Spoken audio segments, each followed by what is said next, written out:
Okay friends. అంతర్గత వికాసం బుక్‌లో థర్డ్ చాప్టర్ చదువుకోబోతున్నాం ఈరోజు. అంతర్గతంగా దాగి ఉన్న శక్తి సామర్థ్యాలు అనే చాప్టర్ గురించి తెలుసుకోబోతున్నాము. కేవలం చదవడం, వినడం, గమనించడం ద్వారానే ఆధ్యాత్మిక ప్రగతి సాధించడం అసాధ్యం. విజయం సాధించడానికి విశేష కృషి చేయడం ద్వారానే ఆధ్యాత్మిక ప్రగతి సాధ్యమవుతుంది.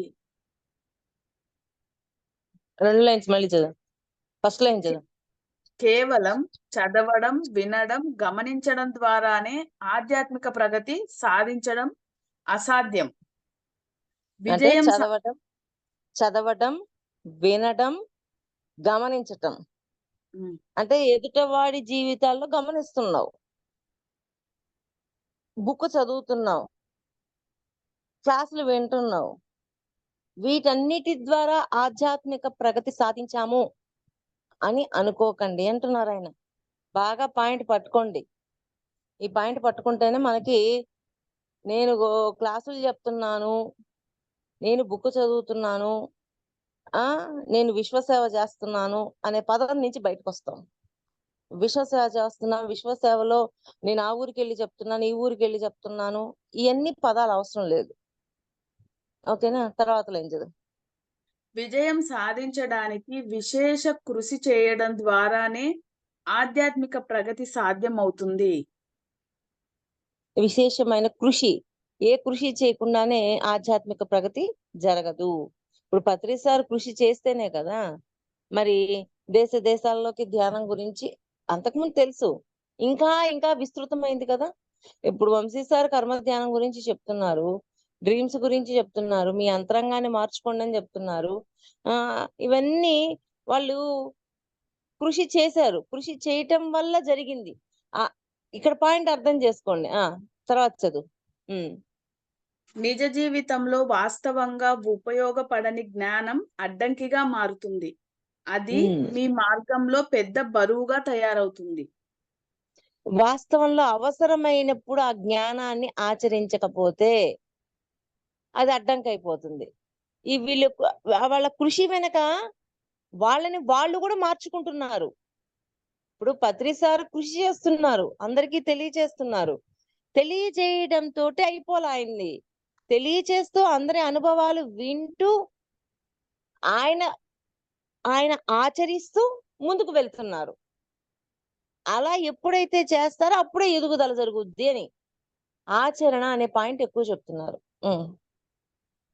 సమాచారాన్ని భారీ మొత్తంలో పోగు చేసుకోవడమే తప్ప నిజ జీవితంలో దాన్ని ఆచరించని వాళ్ళే మానవాళికి సనాతన ప్రజ్ఞకు ద్రోహులుగా మారతారు. ఆచరించని వాళ్ళు. ఇప్పుడు క్లాస్ లో విన్నాం మనం. నేను చెప్పినా, మీరు చెప్పినా, పుస్తకం చదివినా, ఏం చదివినా విన్నాము.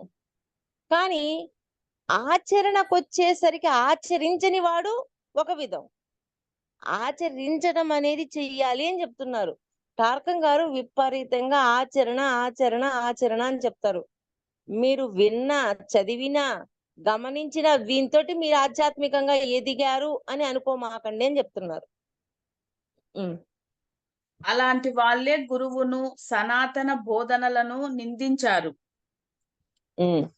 గొప్ప జ్ఞానం ఉన్నప్పటికీ తమకు తెలిసిన జ్ఞానాన్ని తమ జీవితాలలో ఆచరించని వాళ్ళ పట్ల జాగ్రత్తగా ఉండండి. ఆ 2 లైన్స్ మళ్ళీ చదువు. సనాతన ప్రజ్ఞకు ద్రోహులుగా మారతారు. అలాంటి వాళ్ళే గురువును, సనాతన బోధనలను నిందించారు. గొప్ప జ్ఞానం ఉన్నప్పటికీ తమకు తెలిసిన జ్ఞానాన్ని తమ జీవితాలలో ఆచరించని వాళ్ళ పట్ల జాగ్రత్తగా ఉండండి. ఆచరించని వారి పట్ల జాగ్రత్తగా ఉండండి. వాళ్ళు ఆచరించట్లా. ఆచరించిన వాళ్ళ పట్ల ఎట్లుండాలి?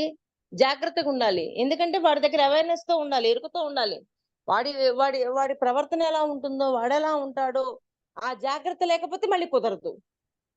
అందుకని మనం జాగ్రత్తగా ఉండాలి, ఎరుకతో ఉండాలి వాడి దగ్గర. జ్ఞానాన్ని ఆచరణలో పెట్టడం అనేది ఆధ్యాత్మిక ప్రగతికి ఎంతో కీలకమైనది. నిజమైన కృషి మీద అది ఆధారపడి ఉంటుంది. కృషి చేస్తేనే కదా! ఇప్పుడు పత్రి సారు అంత కృషి చేశారు. కృషి చేయటం వల్ల తెలుసుకోగలిగారు జ్ఞానాన్ని. అందరి అనుభవాలు వింటూ జ్ఞానాన్ని తెలుసుకోగలిగారు.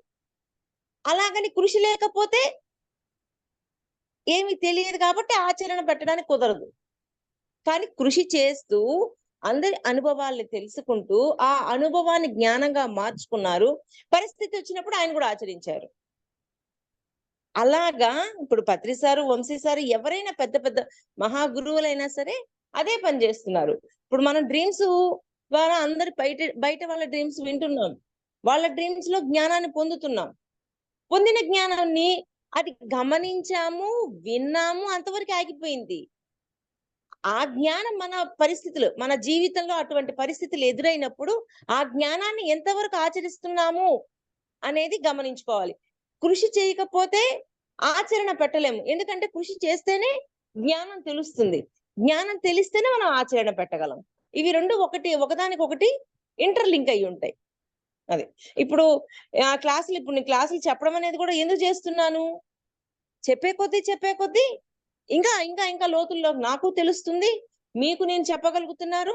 మీరు ఇంకొక చోట చెప్పగలుగుతున్నారు. మీరు మన గ్రూప్ లో చెప్పగలుగుతున్నారు. ఇలా ఎన్నెన్నో జరుగుతూ ఉన్నాయి. ఇవన్నీ వినటం, చదవటం, గమనించటం వరకే జరిగిపోయింది. కానీ పరిస్థితి ఎదురైనప్పుడు వీటి ద్వారా తెలుసుకున్న జ్ఞానాన్ని ఎంతవరకు ఆచరిస్తున్నాము అనేది గమనించుకోవాలి. ఆచరణ ఫైనల్. ఉదాహరణకు, ఇప్పటి నుంచి నేను నా నోటిని స్వచ్ఛంగా ఉంచుకుంటాను అని మీరంటే కనుక, మీరు తప్పనిసరిగా ఆ పని చెయ్యాలి. మీరు తీవ్రంగా ప్రయత్నించి చివరకు మీ గమ్యాన్ని వేరే ఎన్ని రకాల పనులు చేస్తున్నా గాని అవన్నీ కూడా మీ తోటలోని చిన్న చిన్న మొలకలను మీరు చక్కగా ఎదిగేలా చేయడానికి అడ్డుకునే సాకులు మాత్రమే. ఏంటిది? మళ్ళీ చూడమ్మా లైన్ మాధవి. 59. అక్క, పేపర్ ఇది మిస్ అయింది అక్క. ఒక్క నిమిషం అక్క, మొబైల్లో ఉంది చదువుతాను.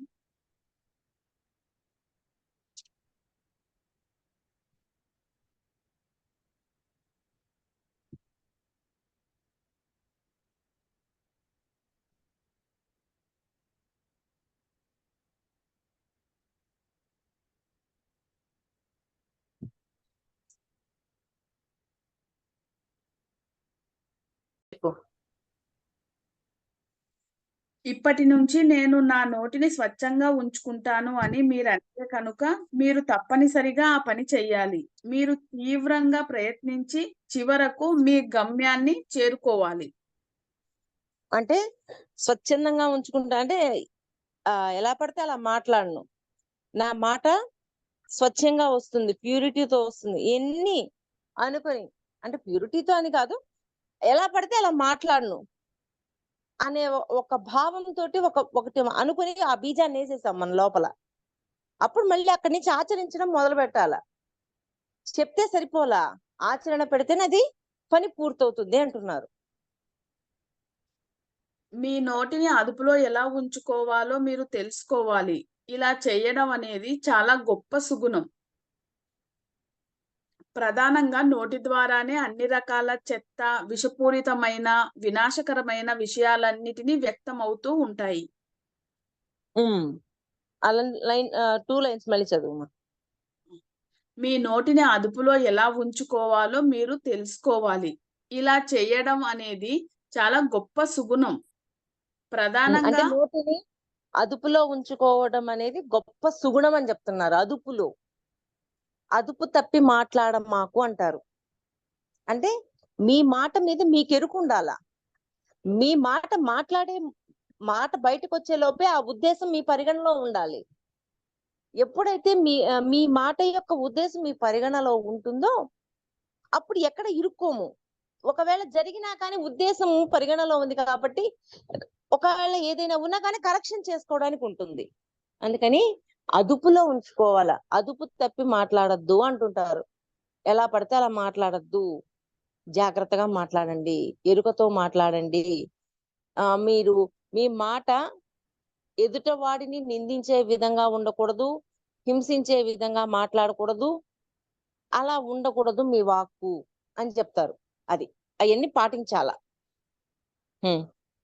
ప్రధానంగా నోటి ద్వారానే అన్ని రకాల చెత్త, విషపూరితమైన, వినాశకరమైన విషయాలన్నీ వ్యక్తమవుతూ ఉంటాయి. సరైన అంతే. మాట అనేది మీరు ఆచరణలో పెట్టాల్సిన ముఖ్యమైన మంచి గుణాలలో ఒకటి. మంచి గుణాలలో ఒకటి చూడండి, అదొక సద్గుణం అని చెప్తున్నారు.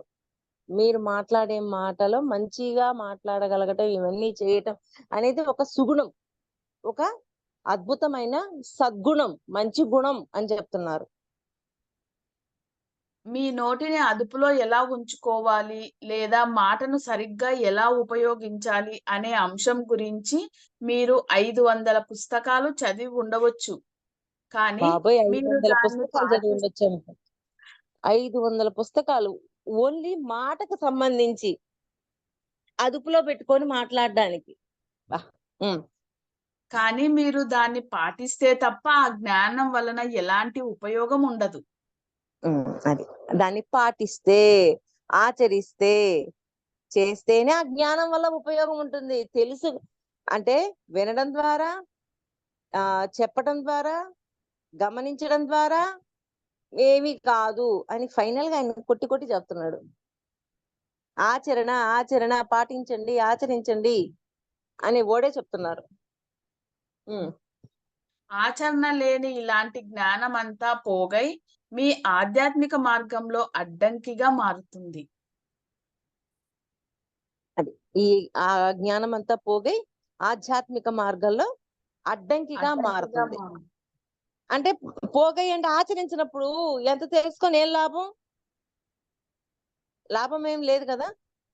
అది మీ అజ్ఞానం వలన కాకుండా మీరు పోగు చేసుకున్న జ్ఞానం కారణంగానే మీరు ఎలాంటి ప్రగతి సాధించలేని పరిస్థితి వస్తుంది. అంత జ్ఞానం తెలుసుకున్నా ఎటువంటి ఎదుగుదల ఏమీ లేని స్థితిలోనే ఉండిపోతారు. ప్రగతి అంటే మన చైతన్యం యొక్క ఉన్నతత్వంగా తయారవటం, దివ్యత్వంలోకి వెళ్ళటం, ఇవన్నీ జరగడం అనేది జరగదు అని చెప్తున్నారు. మీరు ఆచరణలో పెట్టకపోతే కనుక మీ జ్ఞానమే మీ ఆధ్యాత్మిక మార్గంలో అతిపెద్ద ఆటంకంగా మారుతుంది. గొప్ప గురువులు మంచి గుణాలను పెంపొందించుకొమ్మని మనల్ని ప్రోత్సహిస్తారు. ఎందుకంటే మంచి గుణాలంటే మనలో అంతర్గతంగా దాగి ఉన్న శక్తి సామర్థ్యాలను సాకారం చేసుకోవడమే. అంటే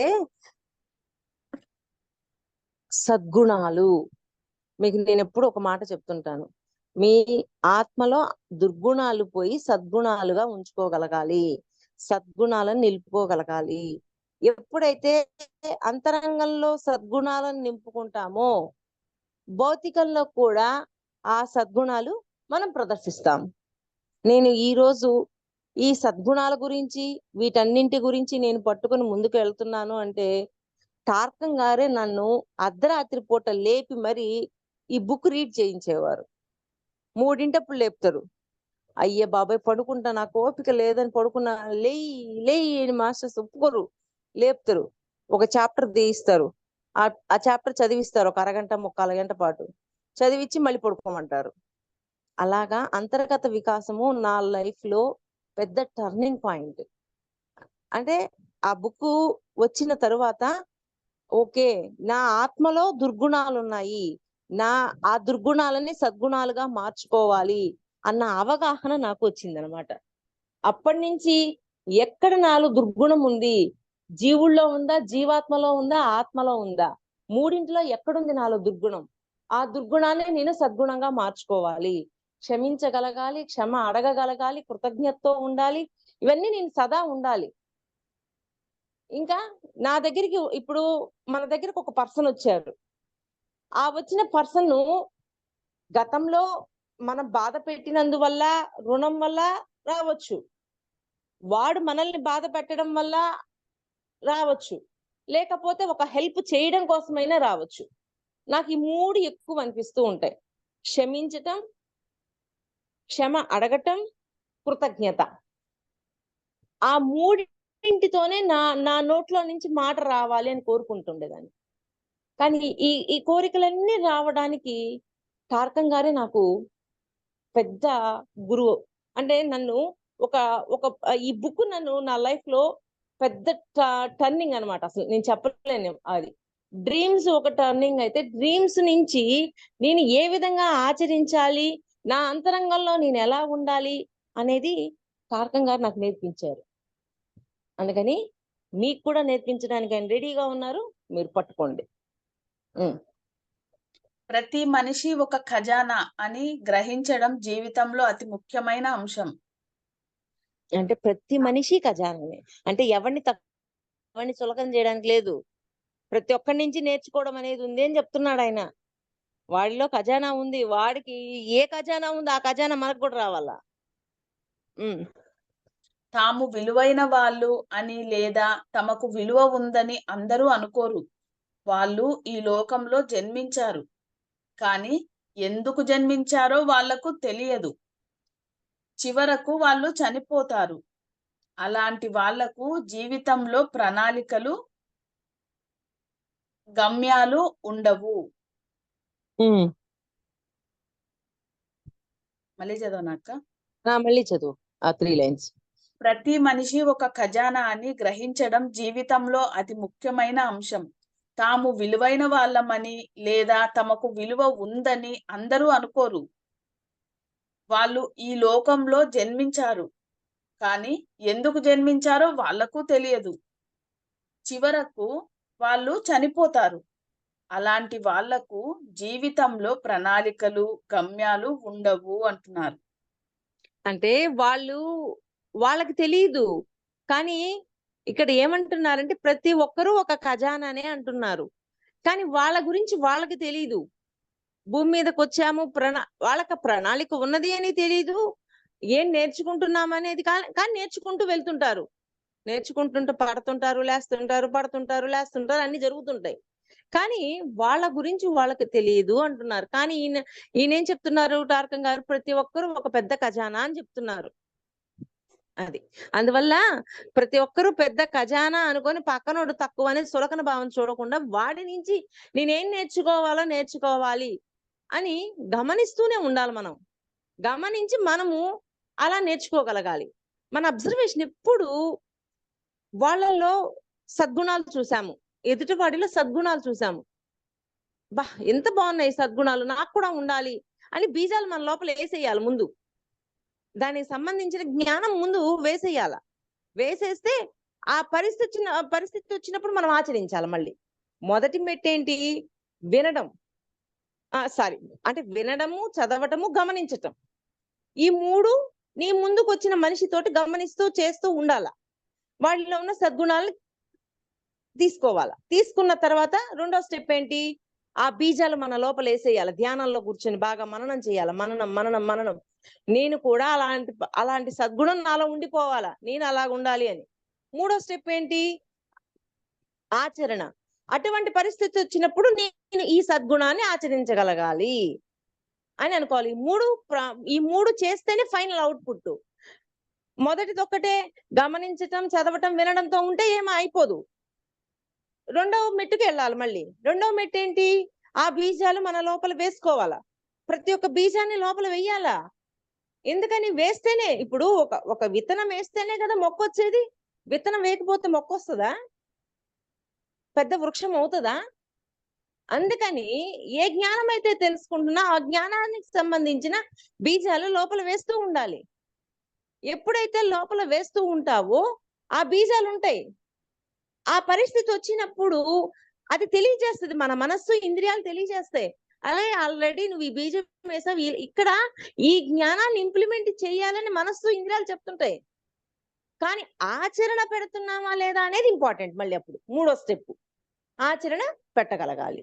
అది ఆ విధంగా మనము ఆచరిస్తూ వెళ్ళాలి. అందుకని ప్రతి ఒక్కరూ ఒక ఖజానా లాగా చూసి వాళ్ళలో ఉన్న సద్గుణాలను తీసుకోగలిగేటట్టుగా మనం ఉండాలి. అది గాలికి అటు ఇటు ఎగిరిపోతూ ఉండే ఎండుటాకుల్లాగా వాళ్ళు ఏ గమ్యం లేకుండా జీవితంలో కొట్టుకుపోతూ ఉంటారు. ఏ మనిషి అయినా ఆధ్యాత్మిక మార్గంలో అడుగు పెట్టాలని అనుకుంటే కనుక తనలోనే గొప్ప నిధి దాగుందని అతను గుర్తించుకొని తీరాలి. అది ప్రతి ఒక్కరిలోనూ నిధి దాగి ఉంది అంటారు. ఎందుకని ప్రతి ఒక్కరిలో నిధి దాగి ఉంటది? ప్రతి ఒక్కరూ పరమాత్మతో కనెక్ట్ అయ్యి ఉంటారు కాబట్టి. ప్రతి ఒక్కరిలోనూ ఖజానా ఉంటుంది. ఖజానా ఉంటది. కానీ ఆ ఖజానాని ఎలాగ ఆచరించాలి అనేది కావాలి ఇక్కడ పాయింట్. పరమాత్మ చెప్తుంటాడు. ఈ రోజు నాకు చెప్తున్నాడని కాదు, ప్రతి ఒక్కడికి చెప్తాడు సృష్టిలో. ఆయన చెప్పింది వినగలగాలి, విని ఆచరించగలగాలి. ఇలాగ వీళ్ళు గొప్పవాళ్ళు వీళ్ళకి చెప్పాలి, వీళ్ళు తక్కువ వాళ్ళు వీళ్ళకి చెప్పకూడదు అనేది ఏమి ఉండదు వాళ్ళకి. సమస్తానికి చెప్తూనే ఉంటారు వాళ్ళు. కానీ చెప్తున్న దాన్ని క్యాచ్ చేసి దాన్ని ఆచరించగలగాలి. సరే చెప్తున్న దాన్ని క్యాచ్ చేయగలగాలి అంటే ముందు మనం అలజడి లేకుండా ప్రశాంతంగా ఉండగలగాలి. అది పాయింట్. అర్థమైందా? చదువు మాది. ఇలా ఆలోచించడం వలన తనకు తానే నిజంగా ఎంతో విలువైన మనిషి అనే భావన అతనికి కలుగుతుంది. ఎవరు తక్కువ కాదు, ఏంటి, ఎవరు ఎక్కువ కాదు, ఎవరు తక్కువ కాదు అన్న అవగాహన వస్తుంది అందరికి. వాడికే వస్తుంది అవగాహన. ఓహో, నేను తక్కువైన వాడిని కాదు, అలాగని ఎక్కువైన వాడిని కాదు, అందరితో సమానమైన వాడిని అనే ఒక లోపల ఒక స్ట్రాంగ్నెస్, ఒక ధైర్యం ఇన్ని వచ్చి తీరుతాయి. అందుకని మనలో ఉన్న ఖజానాని గమనిస్తూ ఉండాలి. ఆ ఖజానా ఎక్కడి నుంచి వస్తుంది? పరమాత్మ నుంచి వస్తుంటది. కానీ ఖజానా ఉంది, ఆ ఖజానాలో ఏముందో దాన్ని ఆచరించగలగాలి. అది మళ్ళీ ఫైనల్ మెట్టు.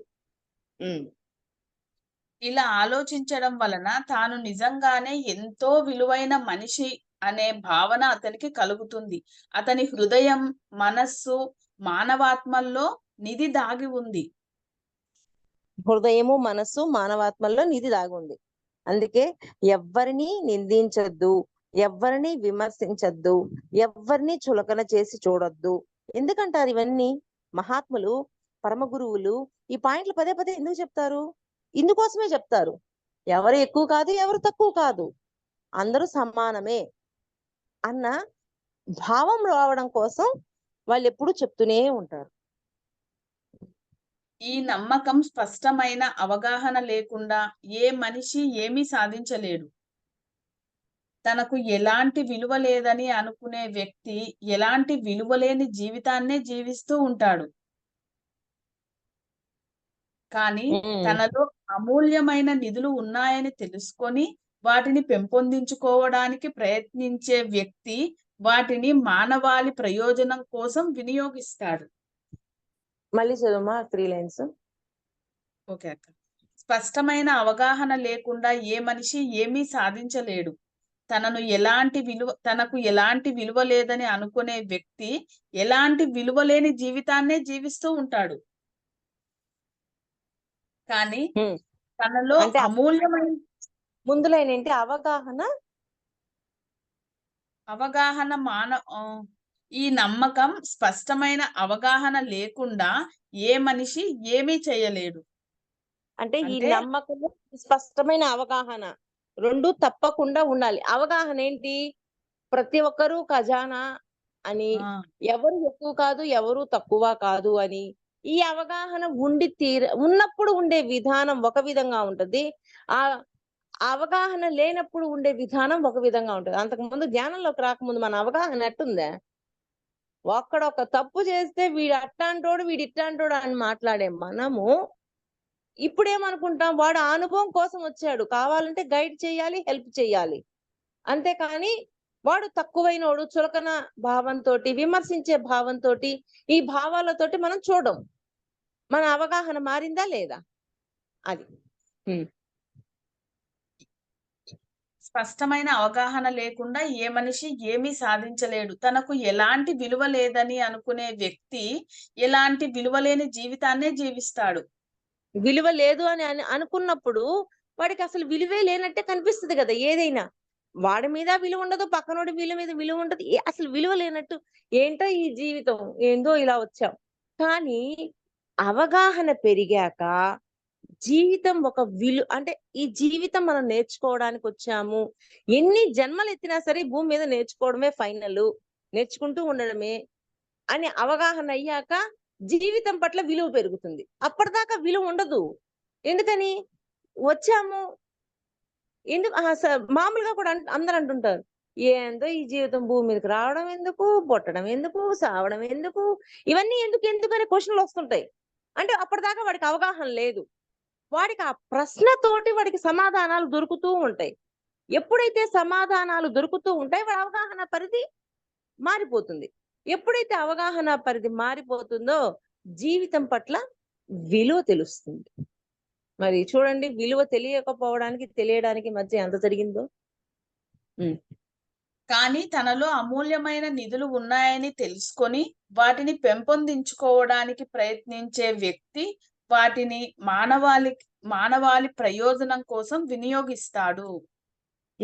మానవాళి ప్రయోజనం కోసమే వినియోగిస్తారు దాన్ని. దేనికి పడితే దానికి వినియోగించు. అది మీ విలువ వాస్తవ రూపంలోకి రావాలంటే మిమ్మల్ని మీరు గౌరవించుకోవడం ఎంతో ముఖ్యమని మీరు బలంగా గ్రహించాలి. అది మనల్ని మనం గౌరవించుకోవాలి అనేది ఎక్కువ జరగాలి.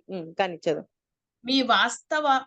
మీ వాస్తవ ఆత్మను ఆరాధించండి, ప్రేమించండి, పూజించండి. నిజానికి మీరు ఓ అమూల్యమైన నిధి. విశ్వపు సమస్త నిధుల సామర్థ్యంలో మీలో దాగి ఉంది. విశ్వం యొక్క సమస్త నిధులు మీలో దాగి ఉంది అంటున్నారు. అంటే ఎలా దాగి ఉంది? పరమాత్మతో కనెక్ట్ అయ్యి ఉన్నాము. పరమాత్మే ఒక పెద్ద నిధి. ఆయనతో కనెక్ట్ అయ్యి ఉన్నాము అంటే ఆటోమేటిక్ గా ఆ నిధి మనకు కనెక్ట్ అయి ఉంటే కదా. అదే పాయింట్ పదే పదే చెప్తున్నారు. అంటే అవగాహన మార్చండి. ఆ తక్కువ అనే భావం లేకుండా చూసుకోగలిగినప్పుడు మన అవగాహన పరిధి మారిపోతుంది. మీ లోపల లక్షలాది మొలకలు దాగి ఉన్నాయి. ఒక మంచి తోటమాలిగా మారి మనలో దాగి ఉన్న ప్రతి విత్తనానికి పోషణ అందించి వికసింపజేయడమే మన అత్యున్నత ధ్యేయం. అది ఇప్పుడే కదా చెప్పినాను, బీజాలు వేయండు అని. లక్షలాది మొలకలు ఉన్నాయి. ఎలా ఉన్నాయి? ఎన్నో జన్మల పరంపరలో మన లోపల లక్షలాది మొలకలు ఉన్నాయి. వాటికి తగిన పోషణ. ఇప్పుడు విత్తనం వేసేస్తే సరిపోతుందా? దానికి కావాల్సిన నీరు, కావాల్సిన ఎరువు, సూర్యరశ్మి అన్ని తగలాలి కదా. అంటే ఏంటి? ఆ విత్తనానికి సంబంధించిన జ్ఞానము ఏదైతే ఉందో ఆ జ్ఞానాన్ని ఆచరించాలి. ఆచరణే పోషణ. పోషణ అంటే ఏదో కాదు. మీరు ఏ జ్ఞానం అయితే తెలుసుకున్నారో, నేను ఏ జ్ఞానం అయితే తెలుసుకుంటున్నామో ఆ తెలుసుకున్న జ్ఞానాన్ని సందర్భం వచ్చినప్పుడు పరిస్థితికి తగ్గట్టుగా ఆచరించగలగడమే. ఓకేనా? మీకు వేరే ధ్యేయం ఏదీ లేదు. విజ్ఞాన శాస్త్రం, రాజకీయాలు, మతం మొదలైన వాటి పేర్లతో ప్రపంచవ్యాప్తంగా చోటు చేసుకున్న కార్యకలాపాలు ఏవి మిమ్మల్ని ఆత్మ సాక్షాత్కారం వైపు నడిపించలేవు. అబ్బా, మళ్ళీ చెప్పారు పాయింట్. మళ్ళీ చదువు మాది. మీకు వేరే ధ్యేయం ఏదీ లేదు. బాగా వినండి. హాఫ్ అన్ అవర్ కంటే ఎక్కువ జరగదు క్లాసు. లేకపోతే ఒక 40 మినిట్స్. దయచేసి ఏ పనులున్నా పక్కన పెట్టి వినండి. అంతర్గత వికాసం టార్కన్ సెరడారియన్ గారు అద్భుతంగా రాశారు. అందుకని మిస్ అవ్వద్దు దయచేసి. జరిగినప్పుడు మిస్ అవ్వద్దు. 2 లైన్స్ మళ్ళీ చదువు. మీకు వేరే ధ్యేయం ఏదీ లేదు. విజ్ఞాన శాస్త్రం, రాజకీయాలు, మతం మొదలైన వాటి పేర్లతో ప్రపంచవ్యాప్తంగా చోటు చేసుకున్న కార్యకలాపాలు ఏవి మిమ్మల్ని ఆత్మ సాక్షాత్కారం వైపు నడిపించలేవు. అది ఆత్మ సాక్షాత్కారం వైపు ఇవన్నీ ఏవి నడిపించలేవు అని అసలు మన లోపల ఉన్న తుప్పునంతా వదిలిచ్చేస్తున్నాడు టార్కన్ గారు. వదిలించేయండి మీరు కూడా. నేను ఈ బుక్ చదివి నేను వదిలించుకున్నా, అలాగే మీరు కూడా వదిలించుకోండి తుప్పుని. ఏంటంటే ఇవన్నీ కాదు, ఆధ్యాత్మిక ప్రయాణంలో జరగాలంటే ఇవన్నీ కాదని చెప్పేస్తున్నారు. ఓకేనా? మంచి తోటమాలిగా మారి మీలోని మంచి గుణాలను ఉత్తేజితం చేసుకోవడమే మీ ప్రధాన లక్ష్యం. మంచి గుణాలు, సద్గుణాలని లోపల ఉంచుకోవడమే మన యొక్క ప్రధాన లక్ష్యం. దుర్గుణాలని ఉంచుకోవద్దు, సద్గుణాలను మాత్రమే ఉంచుకోవాలి. ఓకేనా? మీరు వేరే ఎన్ని రకాల పనులు చేస్తున్నా గానీ, అవన్నీ కూడా మీ తోటలోని చిన్న చిన్న మొలకలను మీరు చక్కగా ఎదిగేలా చేయడానికి అడ్డుకొనే సాకులు మాత్రమే. మళ్ళీ చదవమ్మా లైను. మీరు వేరే ఎన్ని రకాల పనులు చేస్తున్నా గానీ, అవన్నీ కూడా మీ తోటలోని చిన్న చిన్న మొలకలను మీరు చక్కగా ఎదిగేలా చేయడాన్ని అడ్డుకొనే సాకులు మాత్రమే. చిన్న చిన్న మొలకలను అడ్డుకునే సాగులు మాత్రమే. అంటే ఇప్పుడు కొన్ని సాగులు ఎత్తుక్కుంటుంటాం. ఆ పనుంది, ఈ పనుంది, ఏ పని అన్ని పక్కన పెట్టేయాల. ఒక గంట, రోజులో 2 గంటలు మన కోసం మనం వెచ్చించుకోవాల. మన ఆధ్యాత్మిక ప్రయాణం కోసం వెచ్చించాల. గంట ధ్యానం. ఓకే. ఏదో ఒక టైంలో గంట తప్పకుండా ధ్యానం చేయాలి. ఇప్పుడు బుక్ రీడ్ జరుగుతుంది. బుక్ రీడ్ మార్నింగ్ జరుగుతుంది, ఆఫ్టర్‌నూన్ జరుగుతుంది. మార్నింగ్ సెక్షన్‌కి అటెండ్ అవ్వండి. అక్కడ చదువుతున్న వాళ్ళు చెప్తున్నారా, మీరు వినండి అంతే. మీ పని వినడం, వినడం, వినడం, వినడం, వినడం. వింటూనే ఉండడం. ఆ బుక్ వినండి. ఇప్పుడు ఈవినింగ్ జరుగుతుంది. ఇప్పుడు వినండి. ఇలాగా ఒక 2 గంటలు మీకోసం మీరు స్పెండ్ చేయండి. ఎప్పుడైతే అలా స్పెండ్ చేస్తూ ఉంటారో, ఆధ్యాత్మిక ప్రయాణానికి అడ్డుకట్టేసుకోకుండా మనం పోవడానికి ఒక మార్గం చక్కగా నిలబెట్టుకున్నోళ్ళం అవుతాం. ఓకే. మీరు ప్రతిరోజు స్పష్టంగా గ్రహించాల్సినది అనుకుంటూ ఉండాల్సినది ఏమిటంటే, నాకు ఎంతో గొప్ప విలువ ఉంది. నేను ఎంతో అందంగా ఉన్నాను. దివ్యత్వపు విసృతి అంతా నాలోనే ఉంది. పునర్జీవం పొందడం కోసం ఎదురుచూస్తోంది. మళ్ళీ మీరు ఒక్క నిమిషం మాధవి. ఒక్కొక్కటి చదువు.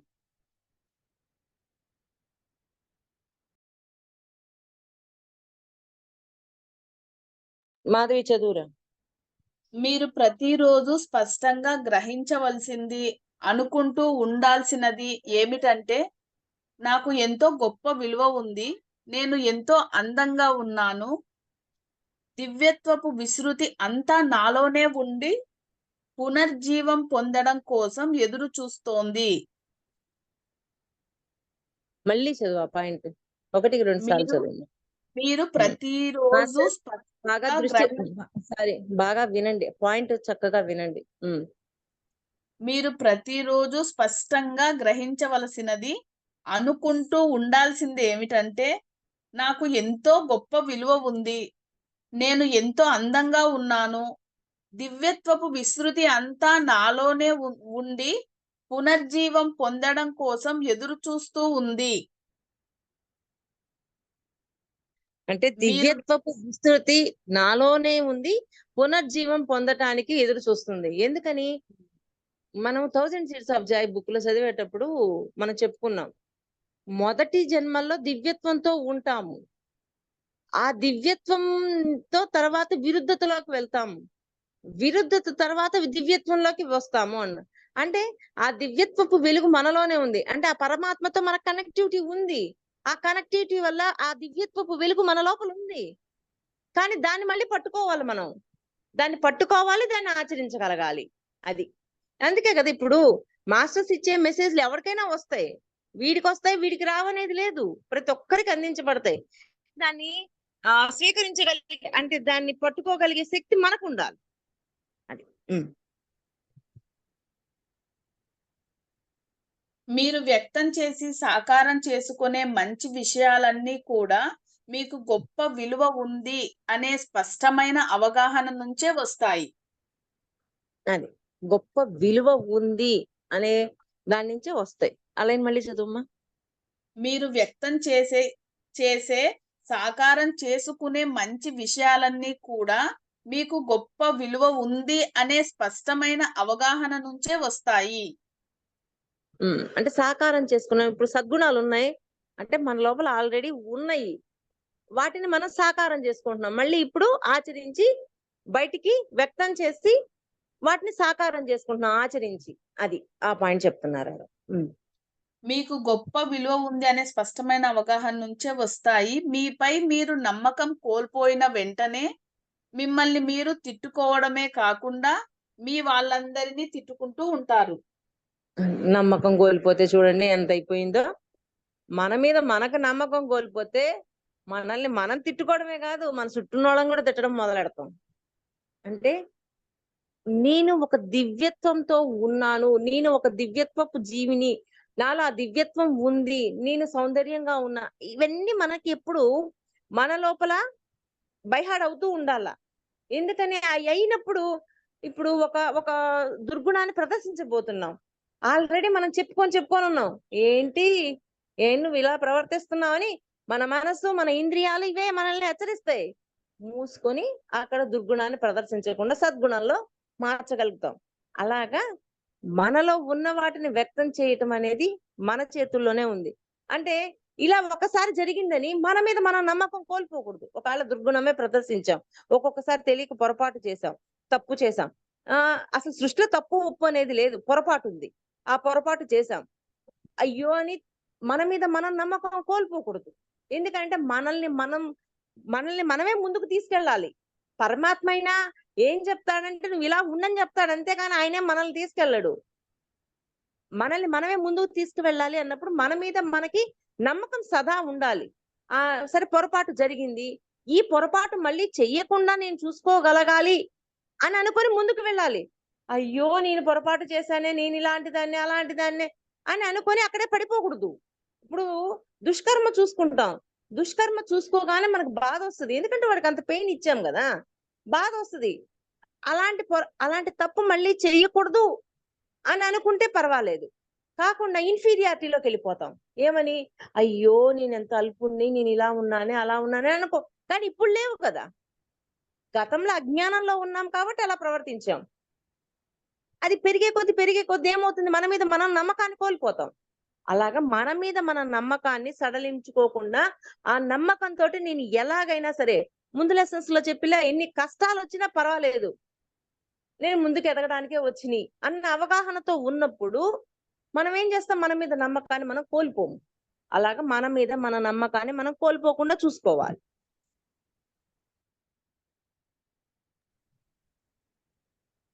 తమను తాము నమ్మిన వాళ్ళు వేరే ఎవ్వరినీ నమ్మలేరు. మీ సమస్త జీవితము, మీ చైతన్యం ఏ స్థాయిలో, ఏ స్థితిలో ఉంది అనేది ప్రతిబింబమే. అంటే మన ప్రతిబింబమే గదా! మనం బయటకి వ్యక్తం చేసేది. హ్మ్. ఇప్పుడు సరే ఆ లైన్ మళ్ళీ చదువు. మిమ్మల్ని మీరు తిట్టుకోవడమే కాకుండా మీ వాళ్ళందరినీ తిట్టుకుంటూ ఉంటారు. తమను తాము నమ్మిన వాళ్ళు తమను తాము నమ్మని వాళ్ళు వేరే ఎవరిని నమ్మలేరు. మీ హ్మ్. సమస్త జీవితము, మీ చైతన్యం ఏ స్థాయిలో, ఏ స్థితిలో ఉంది అనే దానికి ప్రతిబింబమే. అది. సమస్త చైతన్యం ఏ స్థాయిలో ఉంది అనేదే ప్రతిబింబం. ఇప్పుడు తమని తాము నమ్మలేదు అంటే ఎదుటోడిని కూడా నమ్మడు. ఎందుకంటే వాడు నేను వేరు కాదు. అంతా ఒక్కటే. అద్వైతంలో ఉన్నాం. ఏకత్వంలోకెళ్ళాలి అన్నప్పుడు వాడు నేను ఒక్కటే. అందరూ దైవంగా మారడానికే భూమి మీదకొచ్చాం. దైవంగా తయారవ్వడం కోసమే భూమి మీద ముందుకు వెళ్తున్నాం. అందుకని వాడు నేను ఎప్పుడు హెల్ప్ చేసుకోవాల్సిందే. హెల్ప్ చేసుకోకపోతే ఎలా కుదురుతుంది? అలాగని ఇప్పుడు ఈరోజు వాడు దైవంగా ఇప్పుడు ఒక దొంగున్నాడు. దొంగని చూసాక నువ్వు అట్లాంటోడు, ఇట్లాంటోడివి అని అనకూడదు. వాడిని గైడ్ చేయాలి. లేకపోతే వాడిని వదిలేయాలి. వాడి అనుభవం ఎక్కడ పొందుతాడో అని. కానీ వాడు అట్టాంటోడు, వాడు ఇట్టాంటోడని చులకన భావంతో చూసే కొద్దీ గతంలో మనం కూడా అలాగే ఉండొచ్చామన్న అవగాహన మనకుంటే వాడిని చూడం. మనకి గతంలో మేము గొప్పవాళ్ళం, మేము మంచోళ్ళం అని అనుకున్నోడు అలాగే చులకన చేసి చూస్తాడు. అందుకని నేను వేరు కాదు, వాళ్ళు వేరు కాదు అన్న అవగాహనతో ఉండాలి. భూమి మీద అందరం దైవంగా మారడానికే వచ్చాము అనే అవగాహన కూడా ఉండాలి. అది. హ్మ్. ఒక అణువును మానవుడిగా రూపాంతరం చెయ్యడం కోసం ఈ భూగ్రహపు జీవం కొన్ని లక్షల కోట్ల సంవత్సరాలు కృషి చేసిందని ఊహించుకోండి. అంటే మీరు ఈ లక్షల సంవత్సరాలు కృషి చేస్తూ ఉంటే ఇక్కడ దాకా కొన్నొచ్చినియి. అది. హ్మ్. ఒక అణువు మానవుడిగా మారే వరకు కొన్ని లక్షల సంవత్సరాలు కృషి చేసిందనమాట. అంతే అయితే ఇప్పుడు మనమేం తక్కువ జన్మలు తీసుకున్నామా ఏంది? కొన్ని వేల జన్మలు, లక్షల జన్మలు తీసుకుంటేనే ఈడ దాకా వచ్చినాం. రోడ్డెక్కినాం ఆధ్యాత్మిక ప్రయాణంలో. హ్మ్. మీరు ఎంత విలువైన వారో గ్రహించారా? మిమ్మల్ని అంతిమంగా మానవ స్థాయికి తీసుకురావడానికి లక్షలాది శక్తులు, బలాలు, ప్రణాళికలు కృషి చేశాయి. మరి ఎంతమంది కృషి చేస్తే ఈ రోజు ఈ జూమ్ సెక్షన్ జరగడానికి, మీరందరూ రావడానికి, నేను వచ్చి కూర్చోవడానికి, మనం అందరం మాట్లాడుకోవడానికి మరి ఎంత మంది మాస్టర్స్ అనుకుంటే ఇది జరుగుతుంది. ఇప్పుడు ఈ చిన్న ప్రోగ్రామే మరి ధ్యాన మహాచక్ర జరగడానికి ఇంకెంతమంది మాస్టర్స్ పూనుకొని ఉంటారు ఆలోచించండి. అలాగా ఇప్పుడు తపోవనం కట్టించడానికి ఎంతో మంది వస్తున్నారు, ఫండ్ ఇస్తున్నారు. ఆ ఆ ఇచ్చిన ఫండ్‌ని అక్కడ చక్కగా సద్వినియోగం చేస్తూ వంశీ సారు, వాళ్ళ మిసెస్ ఆ వర్క్ పూర్తి చేస్తూ అక్కడున్న కొంతమంది ఫ్యామిలీసు ఈ వర్క్ అంతా చేస్తూనే ఉన్నారు గదా! మరి అది మామూలు విషయమా? అలా. హ్మ్. భగవంతుడు మట్టి ముద్దకు ఊపిరి ఊదగానే అది మనిషిగా మారిపోయిందని చెప్పడం ఊహాకల్పనే. మనిషిని రూపొందించడానికి ప్రకృతి శక్తులు, విశ్వశక్తులు అన్నీ కలిసి పనిచేశాయి. అంటే మానవుని సృష్టించాలంటే ఎన్నో శక్తులు కలిసి పనిచేస్తేనే అంతే కదా! మనది ఈ దేహము ప్రకృతిలోని పంచభూతాల నుంచే వచ్చింది కదా! మరి ఆ! చనిపోగానే ఆ పంచభూతాల్లోనే కలిసిపోతుంది గదా! అలాగా ఎన్నో విశ్వశక్తులు వాటి వల్ల మనకి దేహం రాబడింది. మీరు అంతిమంగా మానవుడిగా పరిణామం చెందగలిగేలా ప్రతి శక్తి, ప్రతి జీవి ఎంతో కొంత మీకు అందించి దోహదపడ్డాయి. అన్నీ హెల్ప్ చేసాయి. అత్యున్నత సృజనాత్మక శక్తులన్నీ మీకు విలువ ఇచ్చాయి. మీరు ఓ మీరు ఓ నిధిలాంటి వారు అని, మీరు ఒక ఆభరణం, ఒక వజ్రం అని మీరు అనుభూతి చెందితే రెండవ అడుగు ప్రారంభమవుతుంది. ఏం హుహు. చెప్పారక్క? వజ్రం, ఆభరణం ఇవన్నీ అంటే మనము నమ్మాలి. ఎప్పటికప్పుడు పుషప్ చేసుకుంటూ ఉండాలా. పుషప్ చేసుకుండేది కూడా మనకి శక్తే. నేను అలా ఉండాలి అని ఇప్పుడు వెంకటేశ్వర స్వామిని చూడగానే వెంకటేశ్వర స్వామి చూస్తే సరిపోతుందా? వెంకటేశ్వర స్వామి ఏదైతే చేశారో అది నేను చేయగలగాలి. అలాంటి ధర్మంలో ఉండగలగాలి. ఆయన పరమాత్మ తత్వాన్ని ఎలాగా ఇంప్లిమెంట్ చేశారు, నేను అలా ఇంప్లిమెంట్ చెయ్యాలి అని అనుకోవాలి. చూస్తే ఏమొస్తుంది? చూస్తే ఏం రాదు. అలా ఉండగలగాలి అనే బీజం మన లోపలెయ్యాలి ముందు. అప్పుడు అద్భుతంగా ఉంటుంది. కృష్ణుడు ఉన్నాడు. కృష్ణుడు భూమి మీద జన్మ తీసుకున్నాడు. జన్మెత్తాడు కృష్ణుడు. ఆ జన్మలో ఏం నేర్చుకున్నాడో, అలాగా ఆ కృష్ణ తత్వాన్ని నాలో ఇముడ్చుకోవాలి. ఆ కృష్ణ తత్వమే నేనైపోవాలి అని అనుకోవాలి గాని, కృష్ణుడిని చూడగానే అవ్వదు. ఆయన నామం జపిస్తే అవ్వదు. ఆ కృష్ణుడి యొక్క తత్వం, ఆ జన్మలో ఆయన ఏం చేశారు? ఆయన ఏం నేర్చుకున్నాడు? ఇవన్నీ నేర్చుకుంటే అప్పుడైపోతుంది. అది. భలే చెప్పారక్క. హ్మ్. తన విలువ తెలిసిన వ్యక్తి తనను తాను తక్కువగా అంచనా వేసుకోడు. ప్రజలు తమను తాము తక్కువగా అంచనా వేసుకున్నప్పుడు వాళ్ళు తమ విలువను తగ్గించే పనులు చేస్తారు. మళ్ళీ చదువు. తన విలువ తెలిసిన వ్యక్తి తనను తాను తక్కువగా అంచనా వేసుకోడు. ప్రజలు తమను తాము తక్కువగా అంచనా వేసుకున్నప్పుడు వాళ్ళు తమ విలువను తగ్గించే పనులే చేస్తారు. హ్మ్. ఓకే. అంతవరకు ఆపు మాధవి. అక్క ఇంకా 4 లైన్‌ల ఆ పేరైపోతదక్క. 4 చదువు.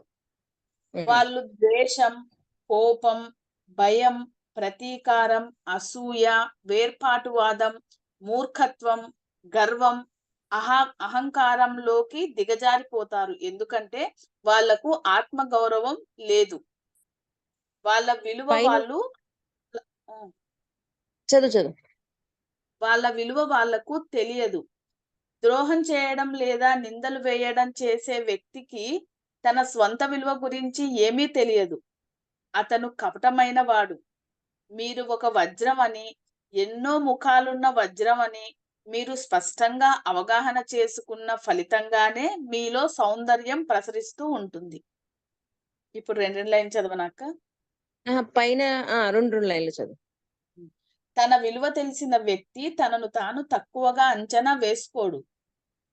ప్రజలు అంటే తమను తాము ఉమ్, తనని తాను తక్కువ అంచనా ఓ పరమాత్మ నుంచి నేను వచ్చానా అంటే ఆ పరమాత్మ యొక్క కనెక్టివిటీ నాకుందా ఓకే నేను ఆ పరమాత్మ తత్వాన్ని ఆచరించగలగాల అని ఎప్పుడైతే వాడికి అవగాహన అవుతుందో తనని తాను తక్కువ చేసుకోడు అదంతా తెలియని నాడు తక్కువే కదా మనకిప్పుడు అర్థమైంది ధ్యానంలోకి వచ్చాం ఆధ్యాత్మిక మార్గంలోకి వచ్చాక ఇదంతా అర్థమయ్యాక మనకి ఎలా ఉంది అంతకు ముందు ఎలా ఉందో ఒకసారి ఎవరికి వాళ్ళు ఎస్టిమేట్ చేసుకోండి మీకు అర్థమవుతుంది ఉమ్.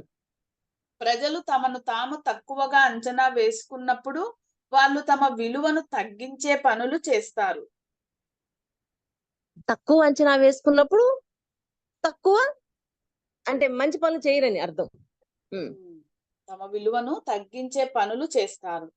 వాళ్ళు అలాంటి వాళ్ళు తమ విలువను తగ్గించే పనులు అంటే మంచి పనులు కావు అవి దుర్గుణాలను ప్రదర్శిస్తూ ఉంటారు ద్వేషం అవి చదివాడుగా లెక్క వాళ్ళు ద్వేషం, కోపం, ఉమ్. భయం, ప్రతీకారం, అసూయ, వేర్పాటువాదం, మూర్ఖత్వం, గర్వం, అహంకారంలోకి దిగజారిపోతారు. ఎందుకంటే వాళ్లకు ఆత్మగౌరవం లేదు. మళ్ళీ చదువు అవి వాళ్ళు ద్వేషం, కోపం, భయం, ప్రతీకారం, అసూయ, వేర్పాటువాదం, మూర్ఖత్వం, గర్వం, అహంకారంలోకి దిగజారిపోతారు. ఎందుకంటే వాళ్లకు ఆత్మగౌరవం లేదు. ఎందుకంటే వాళ్ళకి ఆత్మ గౌరవం అనేది లేదు కాబట్టి వాళ్ళ అంటే విలువ నేను వాళ్ళకు ఆత్మని నేను దైవాన్ని నుంచి వచ్చాను దైవం యొక్క అంశని ఇవన్నీ అవగాహన లేవు కాబట్టి వాళ్ళ విలువ వాళ్ళకు తెలియదు. ద్రోహం చేయడం లేదా నిందలు వేయడం చేసే వ్యక్తికి తన స్వంత విలువ గురించి ఏమీ తెలియదు. అంతే సొంత విలువ గురించి ఏమీ తెలియదు. అతను కపటమైన వాడు. మీరు ఒక వజ్రమని, ఎన్నో ముఖాలున్న వజ్రమని మీరు స్పష్టంగా అవగాహన చేసుకున్న ఫలితంగానే మీలోని సౌందర్యం ప్రసరిస్తూ ఉంటుంది. అంటే వజ్రం అనగానే దాని మీద సూర్యకిరణాలు పడగానే దాని సౌందర్యం ఎంత అర్థమవుతుంది అలాగా మనం కూడా ఆ దివ్యత్వంతో ఉన్న వాళ్ళమని మనకు అర్థమైన రోజు ఆచరించిన రోజు మన సౌందర్యం అర్థమవుతుంది. బాహ్య సౌందర్యం కంటే కూడా అంత సౌందర్యమే ముఖ్యమంటారు. అంటే అంత సౌందర్యం ఎప్పుడైతే ఉంటుందో బాహ్యంగా ఆ సౌందర్యం వ్యక్తం చేయబడుతుంది. అది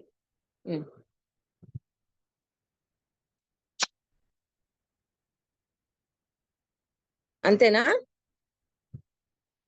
అంతే అక్క. స్టాప్ చేయమంటారు కదా.